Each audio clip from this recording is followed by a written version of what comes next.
आरब और सिया की शादी बहुत ही धूमधाम से हुई। सारे रस्मों रिवाजों के साथ फेरे लिए गए। लाल जोड़े में सिया बहुत ही खूबसूरत लग रही थी। उसके हाथों की मेहंदी का रंग बहुत ही गहरा आया था। सारी सहेलियां हंसते हुए उससे कह रही थीं, सिया तेरा पति तुझे बहुत प्यार करेगा, इसलिए तेरी मेहंदी का रंग इतना गहरा आया है। सिया ने मुस्कुराते हुए अपनी नज़रें नीचे कर ली थीं, लेकिन उसे नहीं पता था कि उसकी मुस्कुराहट बस कुछ पल की है। उसके बाद उसकी ज़िंदगी में सिर्फ आंसू ही आंसू होंगे। सिया आने वाले तूफान से अनजान थी। जिस पति को लेकर उसने सुनहरी जिंदगी के सपने देखे थे, वो सुबह की ठंडी हवा में मुंबई का आसमान जैसे बादलों की चादर ओढ़े हुए था। मेहता ग्रुप की ऊंची इमारत शहर के बीचों बीच शान से खड़ी थी। कांच के दरवाजे से झरते सूरज की किरणें चमकते फर्श पर गिर रही थीं। ये वही जगह थी जहां से आरब मेहता का साम्राज्य चलता था। एक ऐसा नाम जिससे लोग डरते भी थे और प्रभावित भी थे। कहते हैं आरब मेहता के ऑफिस में काम करने का मतलब है या तो आप उनकी बात मानो या नौकरी छोड़ दो। हर लड़की उनकी एक नज़र के इशारे पर झुक जाती थी। हर आदमी उनके सामने सिर झुकाता था। अरब को ये झुकाव पसंद था। वो मानता था पावर और चाहत दोनों मेरी अमानत हैं। गुड मॉर्निंग सर, धीरे से बोली। ये है एक नई आवाज़ सिया वर्मा की, जो कंपनी की नई असिस्टेंट थी। सादगी में भी ऐसी गरिमा कि लोग पलटकर देखने पर मजबूर हो जाएं। वो किसी भी दूसरी लड़की की तरह नहीं थी। ना भारी मेकअप, ना बनावटी मुस्कान। सादा सिंपल सलवार कमीज में भी वो बला की खूबसूरत दिखती थी। एक आत्मविश्वासी चाल और आंखों में साफ नियत थी। आरब ने नजरें उठाईं। उसने अपनी कुर्सी पर पीछे झुकते हुए कहा, तुम नई हो? जी सर। नाम? सिया वर्मा। आरब की निगाहें सिया पर ऐसे टिकी जैसे कोई शेर अपने शिकार को देख रहा हो। वो मुस्कुराया, लेकिन उसकी मुस्कान में शरारत नहीं, दरिंदगी साफ झलक रही थी। यहाँ काम करना आसान नहीं होगा तुम्हारे लिए मिस सिया। यहाँ सिर्फ वही टिक पाता है जो मुझे समझता है। उसने ये बात बड़े ही एटीट्यूड के साथ कही थी। सिया ने अपना सिर झुका लिया था, मगर होंठों पर एक हल्की मुस्कान थी। मैं अपने काम को समझती हूँ सर, और ज़्यादा कुछ समझने की ज़रूरत महसूस नहीं करती हूँ। कमरे में कुछ पल सन्नाटा रहा। आरब ने अपनी कलम टेबल पर रखी। उसे किसी ने पहली बार इस तरह से जवाब दिया था। लंच टाइम में खुशी, सिया की दोस्त, उसके पास आई और उसे लगभग डांटते हुए बोली थी, तू पागल है क्या? तूने आरब मेहता को पलटकर जवाब दे दिया। आज तक किसी भी लड़की की इतनी हिम्मत नहीं हुई कि वो आरब मेहता को ऐसे जवाब दे, और तू है कि आते ही पहले दिन ही उससे इस लहजे में बात की तूने। सिया हंस पड़ी। मैं यहाँ नौकरी करने आई हूँ, किसी को खुश करने नहीं। और अगर मेरी तरह और दूसरी लड़कियों ने भी उसे ऐसे ही मुंह तोड़ जवाब दिया होता तो शायद उसकी हिम्मत किसी भी लड़की से बदतमीजी से बात करने की नहीं हुई होती। तू नहीं जानती, वो आदमी किसी को भी बर्बाद कर सकता है सिया। खुशी की आंखों में सिया के लिए डर साफ झलक रहा था। सिया, तुझे नहीं पता कि आरब कितना सन की किस्म का इंसान है। उसके खिलाफ बोलना अपने पैरों पर कुल्हाड़ी मारना जैसा है। खुशी सिया की अच्छी दोस्त थी और उसी के कहने पर सिया को यहाँ जॉब भी मिली थी। वो सिया के मोहल्ले में ही थोड़ी दूरी पर रहती थी। सिया ने शांत स्वर में कहा, अगर चुप रहना ही जीना है तो मैं बोलकर मरना पसंद करूंगी। दिन ऐसे ही बीतते गए। आरब के अहंकार को सिया की बेपरवाही चुभने लगी थी। वो उसकी फाइल पर देर से साइन करता था। कभी काम के बहाने उसे अपनी केबिन में बुलाता था। एक दिन आरब ने सिया को अपनी केबिन में बुलाया। सिया, तुम्हें पता है मैं किसी को भी ऊंचाइयों पर पहुंचा सकता हूं। जो लड़की मेरी बात सुनती है, मैं अपनी पर्सनल सेक्रेटरी उसे बना लेता हूं। उनकी जिंदगी रातों रात बदल जाती है। अयान की बात पर सिया बोली, जी पता है सर, आप ऊंचाइयों पर पहुंचा सकते हैं और गिरा भी सकते हैं, है ना सर? आरब के चेहरे पर सख्ती आ गई थी। उसकी आंखों में खून उतर आया था। वो तेज आवाज में, तुम्हें अपनी जुबान संभालनी चाहिए मिस सिया। तुम्हें पता भी है कि तुम किससे बात कर रही हो? सिया की आंखों में कोई डर नहीं था। सिया मुस्कुराई। जी सर, मैं अपनी जुबान संभाल कर रखूंगी, लेकिन आपको भी अपने इरादे संभालने होंगे। आरब का गुस्सा साथ में आसमान पर पहुंच गया था, मगर वो चुप रहा। भले ही आरब चुप हो चुका था, मगर उसके इरादे शोर मचा रहे थे।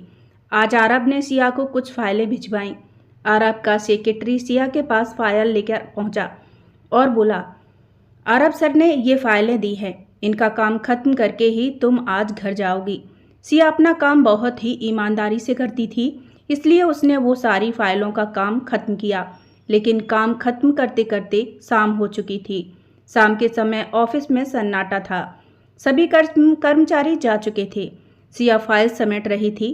पीछे से आरब की आवाज़ आई, मैंने कहा था ना, मुझसे उलझना तुम्हारे लिए सही नहीं। वो सिया को डराना चाह रहा था। वो धीरे धीरे उसकी ओर बढ़ा। सिया ने पीछे मुड़कर देखा। उसकी आंखों में डर नहीं था, बस नफरत थी। सर आप पीछे हटिए, मेरे इतने करीब बताइए। सिया की धड़कनें तेज होने लगी थी। सिया पीछे हो रही थी, मगर आरब के कदम धीरे धीरे सिया की ओर बढ़ रहे थे। आरब सिया के बेहद करीब पहुंच चुका था, जबकि सिया दीवार से टकरा गई थी। आरब का चेहरा सिया के चेहरे के बेहद करीब था। दोनों की नजरें एक दूसरे से टकराईं, मगर सिया की नजरों में सिर्फ नफरत और गुस्सा था। उसने अपनी मुट्ठियां जोर से भींच ली थी। आरब ने सिया को अपने दोनों हाथों को दीवार पर सटाया और सिया को अपनी गिरफ्त में ले लिया था। वो एक सातिर मुस्कान के साथ बोला था, तुम्हें पता नहीं सिया, जो मैं चाहता हूँ वो पाकर ही रहता हूँ। सिया ने एक कदम पीछे लिया, मगर दीवार से टकरा गई। पर आरब ने जब उसका हाथ पकड़ा तो थप्पड़ सिया ने आरब के गाल पर जड़ दिया था। कमरे की हवा मानो थम सी गई थी। आरब के चेहरे पर आरब को विश्वास नहीं था। उसने कभी ये नहीं सोचा था कि कोई लड़की उसके साथ इस कदर पेश आएगी। आरब के एक इशारे पर लड़कियां उस पर जान छिड़कती थी, मगर ये पहली बार था जब कोई लड़की उसके साथ ऐसे पेश आई थी। आरब की आंखों में खून झलकने लगा। उसने अपना हाथ गाल पर रखा।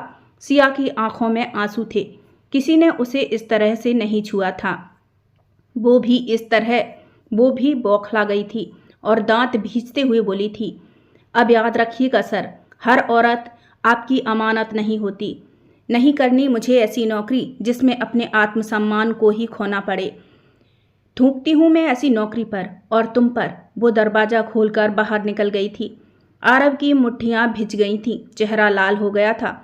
वो खौलती हुई आवाज़ से बोला, तुम्हारी हिम्मत कैसे हुई मिस सिया मुझे थप्पड़ मारने की? अब मैं तुम्हें दिखाऊंगा सिया, थप्पड़ का जवाब। अब मैं कैसे तुम्हें और तुम्हारे आत्मसम्मान को तोड़ता हूँ। अब देखना मिस सिया, मैं कैसे तुम्हारा गुरूर तोड़ता हूँ। उस रात आरब के दिमाग में सिर्फ एक आवाज़ गूंज रही थी। वो आवाज़ थी थप्पड़ की। उसका अहंकार जल रहा था और इस आग में अब सिया का जीवन भस्म होने वाला था। थप्पड़ पड़ने के 3 दिन हो चुके थे।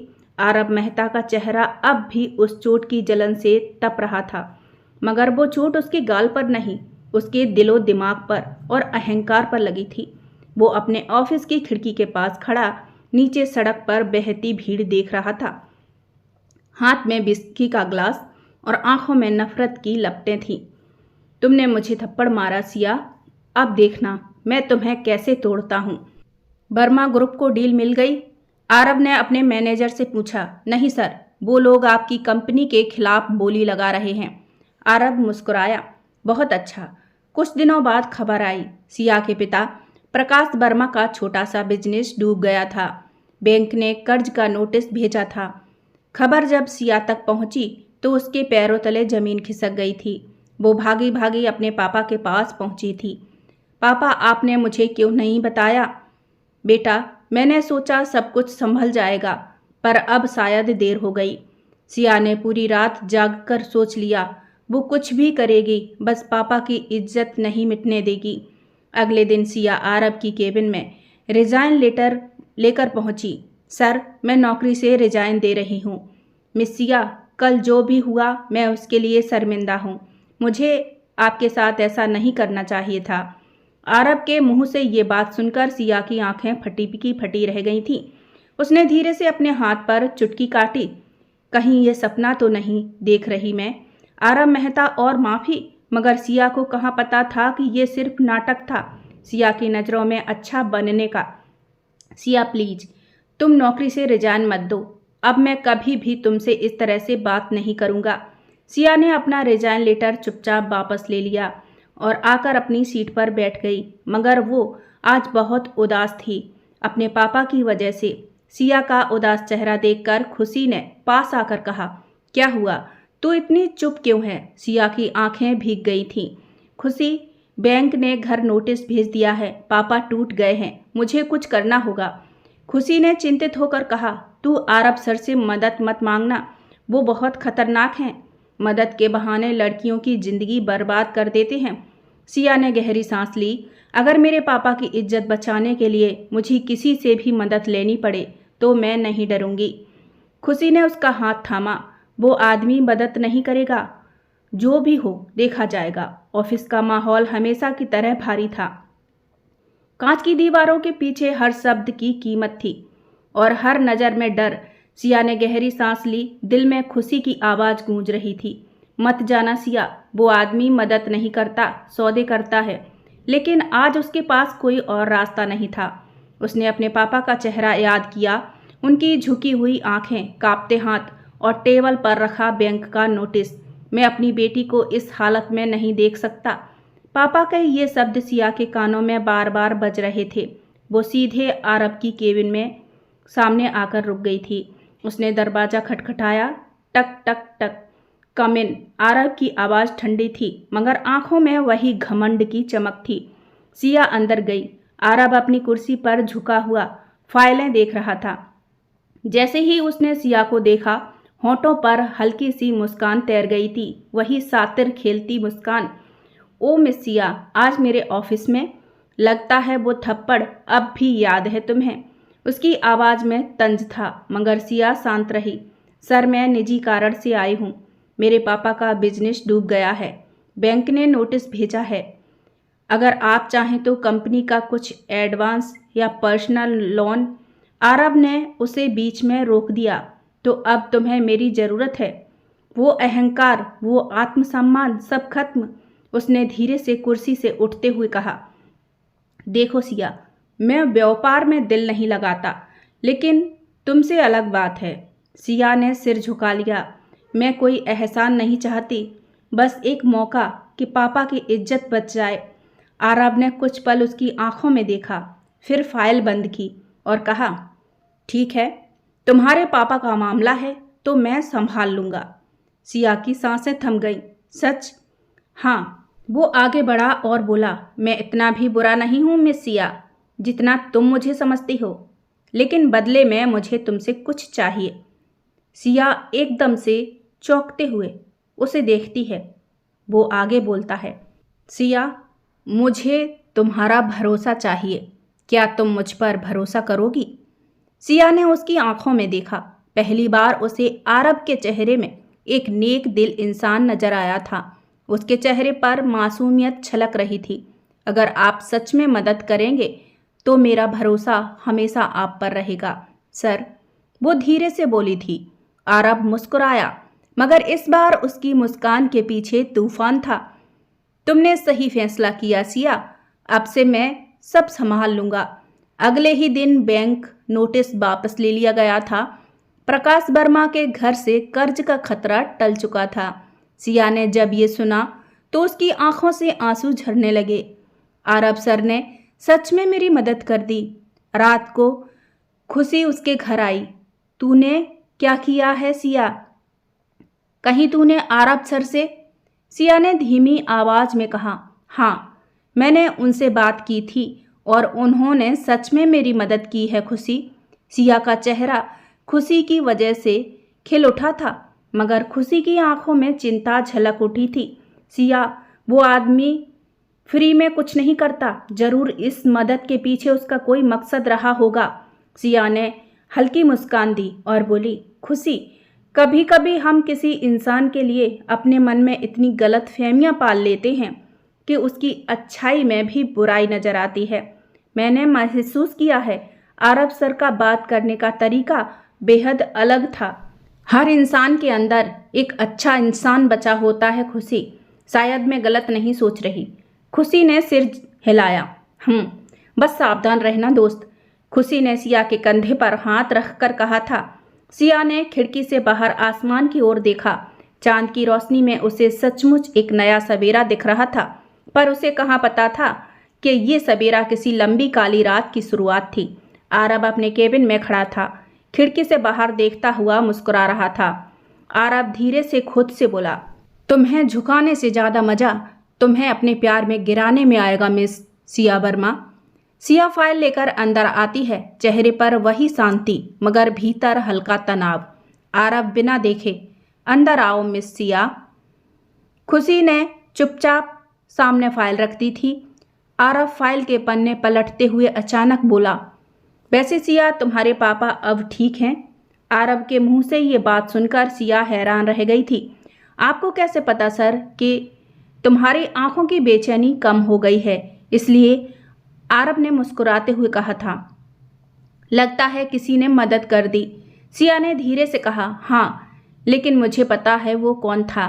आरब ने हल्की मुस्कान के साथ कहा, शायद ऊपर वाला तुम्हारे साथ है। सिया ने सिर झुकाया और बोली, सर आपने जो मेरे घर वालों के लिए किया उसके लिए थैंक यू। अगर आप हमारी मदद न करते तो आज हम सड़क पर आ गए होते। मैं आपका ये एहसान।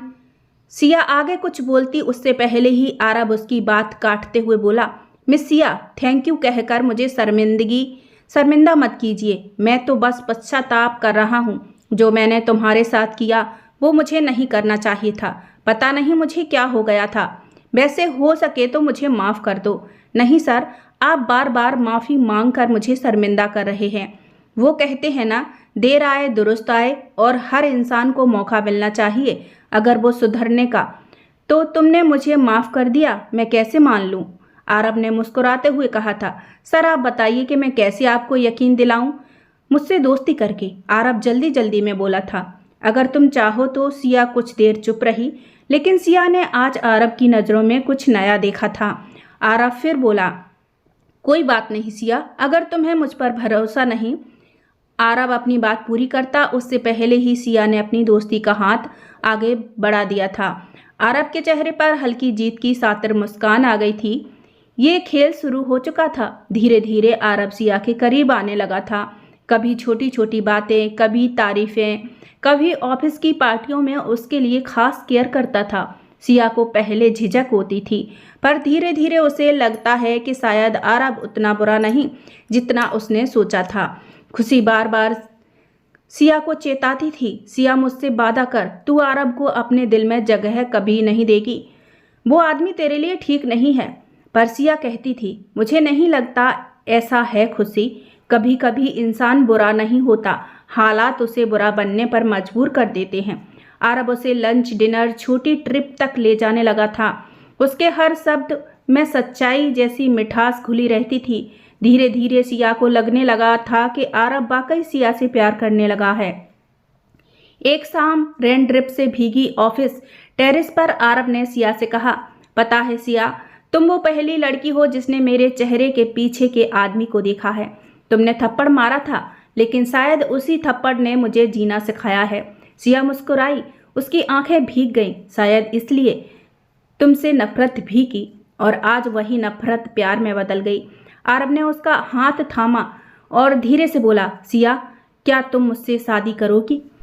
सिया मैं तुमसे बहुत प्यार करने लगा हूँ। मुझे ऐसा लगता है तुम्हारे बिना मैं अधूरा हूँ। सिया प्लीज मना मत करना, मैं बर्दाश्त नहीं कर पाऊंगा। सिया के होंठ कांप रहे थे, उसकी आंखों में आंसू थे। उसने धीरे से कहा, हाँ मगर मैं चाहती हूँ आप मेरे पापा से मेरा हाथ मांगे, क्योंकि मैं चाहती हूँ कि हमारी शादी में हमारे घर वालों की मर्जी भी शामिल हो। बिल्कुल सिया, मैं भी तो यही चाहता हूँ। मैं कल ही तुम्हारे घर आता हूँ। आरब के चेहरे पर सातिर मुस्कान थी, शादी की नहीं, अपनी दूसरी जीत की, क्योंकि वो जैसा चाह रहा था वैसा ही हो रहा था। दूसरे दिन आरब सिया के घर में था। अंकल जी, मैं सिया से बहुत प्यार करता हूँ और उससे शादी करना चाहता हूँ। मैं आपसे वादा करता हूँ मैं उसे बहुत खुश रखूँगा। आरब ने मासूम सा चेहरा बनाकर सिया के पापा से कहा था, बेटा तुमने हमारी इतनी बड़ी मदद की, अगर तुम हमारी उस दिन मदद न करते तो आज हम अपना मान सम्मान और बिजनेस सब गवा बैठे होते। तुम्हारे जैसे नेक और दरिया दिल इंसान के साथ अगर हमारी बेटी की शादी होगी तो ये हमारा और हमारी बेटी का सौभाग्य होगा। आरब का चेहरा खुशी से खिल उठा था। वो प्रकाश वर्मा का हाथ अपने हाथ में लेकर बोला, थैंक यू अंकल जी, आपने मेरे प्यार को समझा और इस रिश्ते के लिए हाँ कर दी। सिया भी चुपचाप सब सुन रही थी। सिया के चेहरे पर एक चमक थी। वो मान चुकी थी कि किस्मत ने उसके दर्द का इनाम दे दिया है, पर आरब के चेहरे पर जो मुस्कान थी वो प्यार की नहीं बदले की थी। आरब ने अपने घर वालों को शादी के लिए मनाया। आरब की मम्मी तो इस रिश्ते के लिए पहले तैयार ही नहीं थी।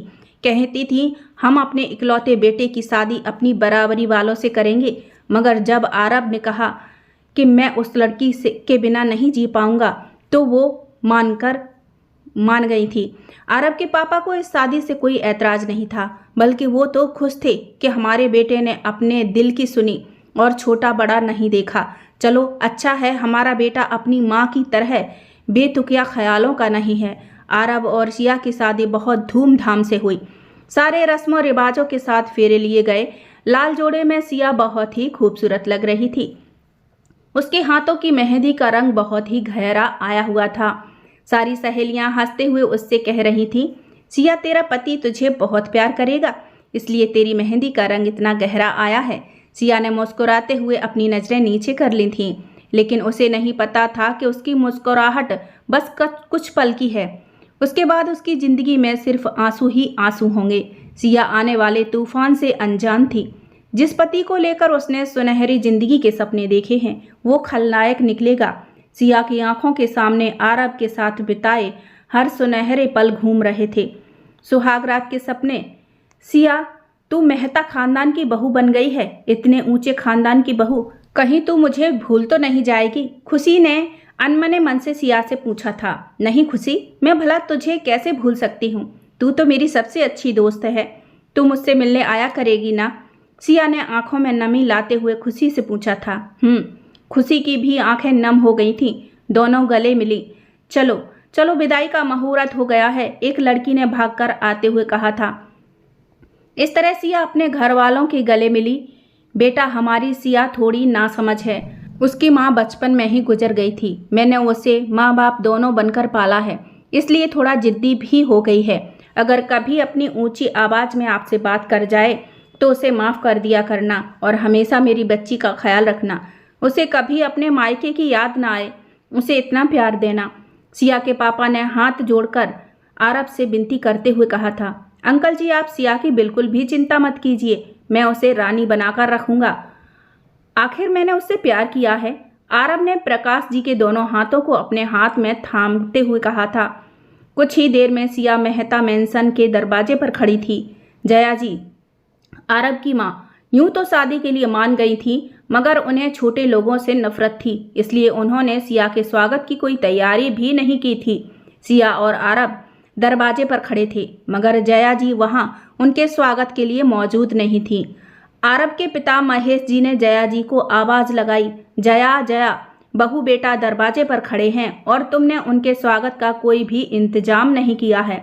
जया जी सीढ़ियों से उतरते हुए नीचे आ रही थी। उनके चेहरे पर घमंड साफ झलक रहा था। किसका स्वागत? भले ही मैं इस शादी के लिए मान गई हूँ, मगर मैं इस छोटे घर से आई हुई लड़की को अपनी बहू कभी नहीं मानूंगी। ये क्या तरीका है नई बहू से बात करने का, इस तरह से बात करने का? महेश जी ने सख्त लहजे में कहा था। आरब जो कि अब तक चुपचाप खड़ा था, अपनी माँ की बातें सुन रहा था, अचानक बोल पड़ा। पापा आप परेशान मत हों और मम्मी से कुछ न कहें। सिया से शादी करने का फैसला मेरा था, इसलिए इस घर में उसका स्वागत जरूर होगा और वो मैं खुद करूँगा। कहते हुए आरब अंदर आया और एक थाली में लालता और ऊपर से फूल डाले हुए थे लाकर सिया के पैरों के पास रखते हुए बोला था। सिया अपने पैर इसमें रखकर घर में प्रवेश करो, मेहता खानदान में तुम्हारा स्वागत है। सिया के आंखों में आंसू भर गए थे। आरब के चेहरे को देख रही थी और मन ही मन कान्हा जी का धन्यवाद कर रही थी। हे कान्हा जी, आपने मुझे इतना अच्छा पति दिया जो मेरी कितनी केयर करता है, मेरा कितना सम्मान करता है। धन्यवाद कान्हा जी, मुझे आरब जैसा हस्बैंड देने के लिए। आरब ने अपना हाथ आगे बढ़ाया। सिया जैसे ही आरब का हाथ पकड़कर लालते वाली थाली में पैर रखती है, उसके अगले ही पल उसकी चीख निकल जाती है। उसके पैर जल गए थे क्योंकि उसमें कांच के टुकड़े थे। आरब उसका हाथ झटक देता है और बोला, ओ माय गॉड सिया, ये क्या हुआ? कांच कांच कहाँ से आ गए? लगता है फूलों में शायद कांच मिला था। गुलाब में कांटे होते हैं ये तो मैंने सुना था, मगर कांच भी आने लगे। वो झूठी हमदर्दी दिखाते हुए पैरों से कांच निकाल रहा था और मन ही मन खुश हो रहा था। महेश जी परेशान होते हुए बोले, बेटा मैं अभी डॉक्टर को फ़ोन करता हूँ, अपना फ़ोन उठाते हुए बोले थे। नहीं पापा जी, उसकी कोई ज़रूरत नहीं, सिया ने फ़ोन लगाने से मना करते हुए कहा। मैं ठीक हूँ पापा जी, मगर जया जी का तेवर अलग ही था, उन्हें तो मानो कोई फर्क ही नहीं पड़ा था। सिया के दर्द से। रुको सिया, तुम ऊपर कैसे जा पाओगी? रुको मैं ले चलता हूँ, कहते हुए आरब ने सिया को गोद में उठा लिया था। सिया की बाहें आरब की गर्दन में हार की तरह डली हुई थीं। उसकी निगाहें आरब को देख रही थीं। सिया मन ही मन में, आरब मुझसे कितना प्यार करते हैं, उन्हें मेरे दर्द की कितनी परवाह है। भगवान मेरे जैसा पति सबको दे। मगर आरब सीढ़ियों की तरफ देखते हुए ऊपर चढ़ रहा था। उसके चेहरे पर कोई भाव नहीं था। सिया वर्मा, ये तो सिर्फ ट्रेलर था, आगे आगे देखो क्या होता है तुम्हारे साथ इस घर में। मुझे तुम्हारे चेहरे पर ये दर्द देखकर बड़ा सुकून मिला। आज जाकर उस थप्पड़ की जलन कम होगी। सुहाग रात का कमरा पूरी तरह से सजा हुआ था। चारों तरफ रंग बिरंगी लाइट, गुलाब की पंखुड़ियां, बेड पर लिखा हुआ था दर्द भरी रात। उसने अपनी गोद से सिया को बेड पर पटका और बिना कुछ बोले वॉशरूम की तरफ चला गया था। सिया को आरब का ये बर्ताव कुछ अजीब सा लगा। फिर उसने खुद को संभालते हुए कहा, शायद आरब मजाक कर रहे होंगे। उसने पीछे मुड़कर देखा तो बेड पर गुलाब की पंखुड़ियों से लिखा हुआ था दर्द भरी रात। ये देखते ही सिया के दिल की धड़कनें तेज हो गई थीं। आखिर ये उसके साथ क्या हो रहा था? उसे कुछ समझ नहीं आ रहा था। वो आगे कुछ समझने की कोशिश करती, तभी वॉशरूम का दरवाजा खुलने की आवाज़ से सिया चौंक गई। सामने से आरब टॉवल लपेटे हुए चला आ रहा था। आरब, ये घटिया मजाक किसने किया है? ये वो आगे कुछ कहती, आरब ने उसके होंठों पर उंगली रख दी थी। कमरे में रोमांटिक म्यूजिक बज रहा था। आरब ने धीरे धीरे सिया के कानों के झुमके निकाले और फिर गले का नेकलेस भी निकाल दिया था। उसने सिया को अपनी गोद में उठाया और बेड पर लेटा दिया था। उसका चेहरा सिया के चेहरे के काफी करीब था। सिया को उसकी सांसें अपनी गर्दन पर महसूस हो रही थीं। सिया ने अपनी आंखें बंद कर ली। सिया के पूरे बदन में सिरहंसी दौड़ गई थी। ये पल उसकी जिंदगी का सबसे खूबसूरत पल था, लेकिन तभी उसके ओंठों से खून निकलने लगा। उसकी चीख निकल गई। ये क्या बदतमीजी है आरब? तभी उसके बालों पर खिंचाव महसूस हुआ। वो कुछ समझ पाती उससे पहले ही उसका चेहरा आरब के चेहरे के बेहद करीब था। आरब की आंखों में खून झलक रहा था। उसने झटके से सिया के बालों को छोड़ दिया, बेड पर गिर गई। आरब, ये क्या कर रहे हो तुम? आरब ने सिया को अपने बेड से उठाकर नीचे पटक दिया था और सख्त आवाज में चीखते हुए बोला, तुम्हें क्या लगता था सिया वर्मा कि मैं तुमसे प्यार करूंगा? तुमसे? मेरे दिल में तुम्हारे लिए प्यार नहीं, सिर्फ नफरत है। भूल गई क्या वो थप्पड़? उस थप्पड़ की गूंज मुझे आज तक सुनाई देती है। अब बराबरी हो गई मिस वर्मा। तुमने मुझे थप्पड़ मारा था और मैंने तुम्हें एक रात की दुल्हन बना दिया। सुबह होते ही चुपचाप यहाँ से चली जाना। मैं तुम्हारी शक्ल भी देखना नहीं चाहता। सिया की आंखों में आंसू थे, मुंह फटा था। पल भर के लिए तो उसे कुछ समझ नहीं आया था। आज तुम्हारे आंसू और दर्द देखकर मेरे दिल को सुकून मिला है। जो दर्द तुमने मुझे दिया था, मैं बस तुम्हें वही लौटा रहा हूँ मिस सिया। तुमने आरब को थप्पड़ मारा था, आरब मेहता को, जिसके आगे पीछे लड़कियों की लाइन लगी रहती है। उस आरब को तुमने बेइज्जत किया, वो भी सबके सामने। आज तुम्हारे साथ जो भी हुआ है उसकी जिम्मेदार सिर्फ तुम हो, सिर्फ तुम। तुमने क्या सोचा था आरब मेहता तुम जैसी सस्ती लड़की से प्यार करेगा? मैंने तो बस तुमसे बदला लेने के लिए शादी की है। आज मेरा बदला पूरा हुआ है। मेरे दिल को सुकून मिलेगा जब लोग तुमसे कहेंगे बड़े घर की छोड़ी हुई बहू। सिया कुछ बोलने की हालत में नहीं थी। वो तो सिर्फ आंखें फाड़कर आरब का चेहरा देख रही थी। आरब फिर बोला, बहुत शौक है ना तुम्हें फेरे लेने का, तो अब लूंगा मैं फेरे तुम्हारे साथ, तुम्हारी बर्बादी के। कहते हुए उसके चारों तरफ घूमने लगा था। पहला फेरा, लाइफ में पहली बार खुद को मारकर तुम्हारे करीब जाना पड़ा। दूसरा फेरा, तुम्हारे पापा को नोटिस मैंने भिजवाया, फिर उनकी मदद करने का नाटक किया। उनके सामने तुमसे प्यार करने का झूठा विश्वास दिलाया, वो भी मेरी बातों में आ गए तुम्हारी तरह। तीसरा फेरा, तुम्हारे पापा की और तुम्हारी नज़रों में महान बनने के लिए मुझे झुकना पड़ा। चौथा फेरा, जिस आरब के आगे दुनिया झुकती है उस आरब मेहता को झुकना पड़ा तुम्हारे आगे। पांचवा फेरा, तुम्हें इम्प्रेस करने के लिए गिफ्ट दिए। छठवां फेरा, तुम्हारे सामने अपने प्यार की भीख मांगी। तुम्हें क्या लगा था मुझे तुम्हारा प्यार चाहिए था? सातवां फेरा, अपनी माँ जो कि छोटे लोगों से नफरत करती थी, उन्हें मनाया तुमसे शादी के लिए, हाँ कहलवाया। सिया वर्मा बर्बाद और आरब मेहता जिंदाबाद जिंदाबाद। सिया के करीब आकर उसका हाथ पकड़कर नारे लगवाने लगा। सिया सिर्फ आंसू बहाए जा रही थी, वो टूटकर बिखर गई थी। उसकी आंखों के सामने उसके सपने चकनाचूर हो रहे थे। वो आंखों में आंसुओं के साथ कई सवाल लिए आरब को एकटक देख रही जा रही थी, लेकिन आरब मेहता की आंखों में अपने किए पर बिल्कुल भी अफसोस नहीं था। वहां था तो केवल सिया की बर्बादी का बेहद सुकून। तुम्हें याद है सिया, मैंने तुमसे कहा था कि ये आंसू बहुत कीमती हैं, उन्हें बचा कर रखो। तो अब टाइम आ गया है, जितना चाहो इन्हें बहाती रहना बैठकर जिंदगी भर। आंसू, इस घर में और मेरी जिंदगी में तुम्हारे लिए कोई जगह नहीं है। जा सकती हो तुम अपने उस छोटे से घर में जहां से तुम्हें मैं अपनी बड़ी सी गाड़ी में बिठा कर लाया था, कहकर शादी की गांठ खोलकर शेरवानी से स्टॉल को सिया के ऊपर फेंकते हुए कमरे से बाहर निकल गया था। सिया एकदम से चौंक गई थी। आरब कमरे से बाहर जा चुका था। कमरे में रह गई तन्हाई और सिया की सिसकियां। सुबह घर में जोर जोर से आरती की आवाज आ रही थी। सबकी नींद खुल जाती है। आज मम्मी को क्या हुआ है? आरब दूसरे कमरे में सो रहा था कि अचानक आरती की आवाज से उसकी आंख खुल गई। जया जी, जो कि 7 बजे से पहले नहीं उठती थी, उन्होंने भी अपने कानों पर तकिया रख लिया था। कौन है ये बदतमीज जो सुबह सुबह मेरी नींद खराब कर रहा है? महेश जी भी अचंभित थे। सब लोग अपने अपने कमरों से बाहर निकलकर पूजा घर की तरफ आ रहे थे। देखा तो और कोई नहीं, घर की बहू सिया आरती कर रही थी। उसने सबको मुस्कुराते हुए प्रसाद दिया। आरब ने पूजा की थाली उछाल दी और चीखते हुए बोला, बदतमीज लड़की, बड़ी बेशर्म हो तुम सिया। रात को इतना सब कुछ होने के बाद भी तुम्हें बिल्कुल भी शर्म नहीं आई ये सब करते हुए? मैंने तो सोचा था कि तुम रात को ही चली गई होगी ये घर छोड़कर, मगर तुम तो बड़ी ही बेशर्म किस्म की लड़की हो। अभी तक नहीं गई, यहीं डटी हुई हो। वो सिया का हाथ पकड़कर बाहर घसीटते हुए उसे ले जाने लगा था कि तभी पीछे से महेश जी की कड़क आवाज आई, आरब, ये क्या बदतमीजी है? तुम्हें शर्म नहीं आ रही बहू से इस तरह का बर्ताव करते हुए? आरब ठिठक गया। बहू? कैसी बहू? मैंने इससे शादी सिर्फ अपने थप्पड़ का बदला लेने के लिए की थी। ये सुनकर जया जी के चेहरे पर मुस्कुराहट आ गई थी, पर महेश जी के चेहरे पर गुस्सा। कुछ भी हो, मगर अब ये हमारे घर की बहू है। मैं नहीं चाहता कि तुम्हारे किसी भी निजी मामले की वजह से हमारे मेहता खानदान की बदनामी हो। ये तुम्हारी कोई बिजनेस डील नहीं है जो जब चाहा कर ली और जब चाहा तोड़ दी। शादी 7 फेरों का 7 जन्मों का बंधन होती है जो ऐसे नहीं तोड़ी जाती।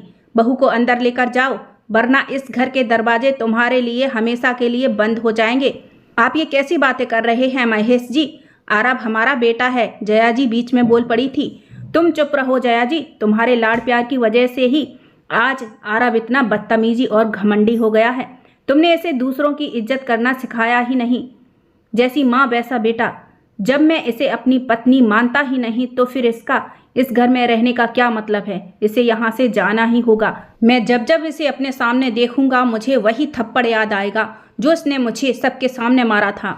जरूर तुमने इसके साथ कोई बदतमीजी की होगी आरब, लेकिन अगर तुमने इस लड़की को घर से बाहर निकाला तो मैं भी तुम्हारी माँ से अपना रिश्ता तोड़ लूंगा। आरब के कदम ठिठक गए। जया जी की आंखें बड़ी हो गईं। आरब ने सिया का हाथ छोड़ दिया। सिया अंदर आई। जो प्रसाद आरब ने गिराया था उसे समेटने लगी और भगवान के सामने हाथ जोड़कर खड़ी हो गई थी। कान्हा जी, आज आपका और आपके प्रसाद का अनादर किया गया है, इसके लिए हमें माफ़ कर देना। कान्हा जी, आपके आशीर्वाद से हम इस घर में हैं, मगर हमें इस घर को स्वर्ग बनाना है।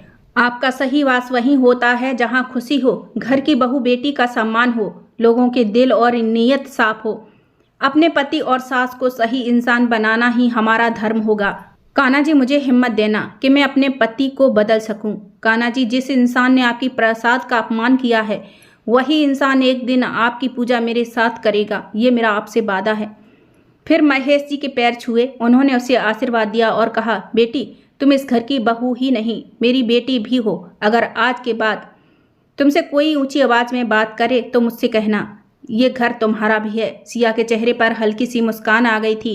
रात भर रोने की वजह से उसकी आंखें सूजी हुई थी। दिन धीरे धीरे ऐसे ही गुजरने लगे थे। आरब और जया जी महेश जी की वजह से सिया से कुछ नहीं कहते थे, मगर उसे सीधे मुंह बात भी नहीं करते थे। सिया महेश जी की लाडली थी, वो हर समय उसका सपोर्ट करते थे। आरब भले ही महेश जी के सामने कुछ नहीं कह पाता था, लेकिन अकेले में उसे बहुत सताता था। सिया अगर कॉफ़ी बनाती तो मुंह बनाते हुए कुल्ला कर देता था कि कॉफ़ी अच्छी नहीं बनाई है। अगर खाना बनाती तो उसकी खुशबू भी खराब लगती। दोनों को एक ही कमरे में रहना पड़ रहा था क्योंकि महेश जी का ये आदेश था। एक कमरे में रहते हुए भी दोनों के बीच मीलों की दूरियां थीं। सिया के लाख कोशिश के बाद भी सिया के लिए आरब के दिल में नफरत कम नहीं हो रही थी। वो हर प्रयास करता था कि सिया घर छोड़कर चली जाए।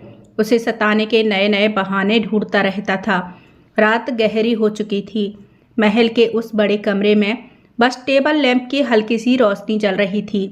सिया बिस्तर के एक कोने में बैठी कपड़ों को तय कर रही थी और आरब अलमारी में कुछ ढूंढ रहा था। अचानक आरब ने गुस्से में कहा, फिर से मेरी फाइल कहाँ रख दी तुमने सिया? हर चीज़ गुम कर देती हो तुम। कितनी बार कहा है मेरी अलमारी से हाथ मत लगाया करो। मेरी हर चीज़ पर अपना हक जमा रखा है। दम घुटता है मेरा इस घर में। कभी कोई चीज़ टाइम पर नहीं मिलती। सिया शांत स्वर में बोली, फाइल तो यहीं थी आरब, शायद टेबल पर। मुझे सिखाने की ज़रूरत नहीं है। आरब झल्ला उठा और उसने फाइल सिया के हाथ से झटक दी। फाइल के कागज़ उड़कर चारों तरफ बिखर गए। सिया झुककर उन्हें समेटने लगी, मगर तभी आरब का पैर फिसल गया। वो लड़खड़ाया और सिया को पकड़ने की कोशिश में दोनों जमीन पर गिर पड़े थे। कुछ पल के लिए कमरा बिल्कुल खामोश हो गया था। टेबल लैंप की रोशनी में उनके चेहरे बस कुछ इंच की दूरी पर थे। सिया की सांसें थम गई थी। दोनों की नज़रें एक दूसरे को ही देख रही थी। आरब की आंखें पहली बार उसके इतने करीब थी। दोनों की सांसें एक दूसरे को महसूस हो रही थी। वो नफरत नहीं, कुछ और ही था। शायद बेचैनी, शायद कोई अनकही भावना। आरब एकदम से पीछे हट गया, जैसे खुद से डर गया हो। सिया ने नजरें झुका ली और चुपचाप अपनी जगह संभाल ली थी। उस रात दोनों में कोई शब्द नहीं बोले गए थे। सिया जमीन पर और आरब बेड पर लेटा हुआ था, मगर दोनों को नींद नहीं आ रही थी। आरब का दिल बेचैन होने लगा था। ये लड़की सिर्फ मेरी नफरत की हकदार है, प्यार की नहीं। कहते हुए उसने दूसरी ओर पीठ फेर ली थी और अपने ही दिल की आवाज़ को अपने ईगो के चलते मसल दिया था। सिया के दिल की आवाज़, आरब तुम चाहे कितनी भी कोशिश कर लो, मगर एक दिन तुम अपने दिल की आवाज़ जरूर सुनोगे। बस मुझे उस दिन का इंतजार है। धीरे धीरे दोनों नींद के आगोश में समा गए थे, मगर दोनों के दिलों में कुछ बदल जरूर गया था। अगली सुबह दरवाजे पर सिया की सहेली खुशी आई थी। सिया को देखते ही उसकी आंखें भर आईं। सिया, तेरा चेहरा बता रहा है तू कितनी तकलीफ में है। चल मेरे साथ चल। मैंने तुझसे पहले ही कहा था ये घर तेरे लायक नहीं, और ना ही वो घमंडी और जिद्दी आरब। चल तू अभी चल मेरे साथ। खुशी सिया का हाथ पकड़कर खींचते हुए बोली थी। सिया मुस्कुराई और अपना हाथ खुशी के हाथ से धीरे से छुड़ाते हुए बोली, नहीं खुशी नहीं। पत्नी होना सिर्फ सजना संवरना नहीं होता। पत्नी वो होती है जो अपने घर को टूटने नहीं देती। चाहे लाख दर्द क्यों ना मिले, वो उम्मीद नहीं छोड़ती। मैं यहीं रहूंगी जब तक मेरा फर्ज पूरा नहीं होता, और मुझे पूरा यकीन है कि एक दिन आरब मेरे प्यार को जरूर समझेंगे। खुशी की आंखों से आंसू बह निकले। वो सिया को गले लगाकर बोली, तू सच में बहुत महान है और मजबूत भी। ठीक है, अपना ध्यान रखना, और मेरी कभी भी ज़रूरत हो तो एक फ़ोन कर देना, मैं तुरंत तेरे पास आ जाऊंगी। कहते हुए खुशी दरवाजे से निकल गई थी। सुबह की हल्की धूप मेहता मैंसन की खिड़की से उतर रही थी, लेकिन सिया के दिल में अभी भी अंधेरा था। महल जैसा घर की भव्य दीवारों और सुनहरी झिलमिलाहट के बीच सिया का दिल धड़क रहा था, डर और दर्द के बीच। लेकिन उसका हौसला कम नहीं हुआ था। और तभी वो दिन आया जिस दिन उसकी जिंदगी का सबसे बड़ा तूफान आने वाला था। आज उसे बेचैनी हो रही थी, क्योंकि आरब अभी तक घर नहीं आया था। रात के 12 बज चुके थे। घड़ी की सुइयां टिक टिक कर रही थीं। और सिया का दिल घड़ी की सुइयों के साथ धड़क रहा था। घर पर कोई नहीं था। महेश जी बिजनेस की डील की वजह से शहर से बाहर गए हुए थे और जया जी अपनी सहेली की बेटी की शादी में। सिया बार बार आरब को फ़ोन मिला रही थी। वैसे तो आरब कभी उसका फ़ोन रिसीव नहीं करता था, फिर भी वो कोशिश कर रही थी। सिया ने दोबारा फ़ोन लगाया तो फ़ोन रिसीव हुआ, मगर फ़ोन पर आरब नहीं, किसी और की आवाज़ गूंज रही थी। फ़ोन सिया के हाथ से छूटकर गिर गया था। उसकी हालत गंभीर हो गई थी। वो भागते हुए घर से बाहर निकल गई थी। आरब गंभीर था। सिया तुरंत अस्पताल लेकर गई, लेकिन मैडम खून बहुत निकल चुका है, हम कुछ नहीं कर सकते। डॉक्टर साहब ने सीरियस होकर कहा था। प्लीज़ डॉक्टर साहब कुछ कीजिए, आपको जितने पैसे चाहिए मैं दूंगी, बस इन्हें ठीक कर दीजिए। आपको कितने खून की ज़रूरत है मेरी बॉडी से ले लीजिए। सिया ने अपने हाथों को आगे करते हुए डॉक्टर से कहा था। उसकी आंखों से लगातार आंसू बह रहे थे। ठीक है, देखता हूँ, मैं जो कर सकता हूँ वो मैं करूँगा, बस आप शांति बनाए रखें, डॉक्टर ने गंभीर होकर कहा था। सिया की बॉडी से खून लिया जा रहा था। सिया की तमाम कोशिशों के बाद डॉक्टर ने उसे खुशखबरी दी। मिसेस सिया, आपके पति खतरे से बाहर हैं। कि तभी जया जी वहां पहुंचती हैं। ए लड़की, क्या किया तूने मेरे बेटे के साथ? उनकी आवाज़ कठोर थी। सिया कुछ बोल पाती उससे पहले ही जया जी ने उसका हाथ पकड़ा और झकझोरते हुए कहा, जब से मेरे बेटे की जिंदगी में आई है उसका चैन सुख सब कुछ छीन लिया है। जरूर तुमने ही कुछ किया होगा उसके साथ। तुम्हारी वजह से मेरा बेटा खतरे में पड़ा होगा। जब से इस घर में आई हो मेरे बेटे पर मुसीबतें आ रही हैं। मेरा बेटा हंसना ही भूल गया है। जया जी का गुस्सा आग की तरह फैल रहा था। उन्होंने सिया को खरी खोटी सुनाई और हॉस्पिटल से बाहर निकल जाने के लिए कहा था। सिया अपने हौसले और ईमानदारी के साथ खड़ी रही। उसकी आवाज़ में हल्की कपकपी थी, लेकिन आंखों में अड़िंग विश्वास था। मैंने कुछ नहीं किया है, आपको कोई गलतफहमी हुई है, बल्कि मैं तो। वो अपनी बात पूरी करती उससे पहले ही जया जी उस पर चिल्लाकर उंगली दिखाते हुए बोली, तुम्हारी हम लोगों को कोई ज़रूरत नहीं है, निकल जाओ यहाँ से और दोबारा अपनी ये मनहूस शक्ल हमें और हमारे बेटे को कभी मत दिखाना। सिया थक चुकी थी इन लोगों से लड़ते लड़ते। अब उसका आत्मविश्वास टूटने लगा था। बाहर तेज बारिश और तूफान आ रहा था, लेकिन सिया ने कुछ नहीं देखा। वो निकल पड़ी। बारिश में भीगती हुई वो टूटी हुई और कमज़ोर लग रही थी। आंखों में जो आशा थी कि एक दिन आरब और उसकी माँ उसे ज़रूर समझेंगे, वो उसे अपना लेंगे, वो अब कहीं न कहीं टूट चुका था। लेकिन तभी आरब होश में आया था। अपनी आंखों की सच्चाई देखता है। अपनी माँ की तरफ देखा। उसके स्वर में गंभीरता और अपनापन था। माँ, सिया कहाँ है?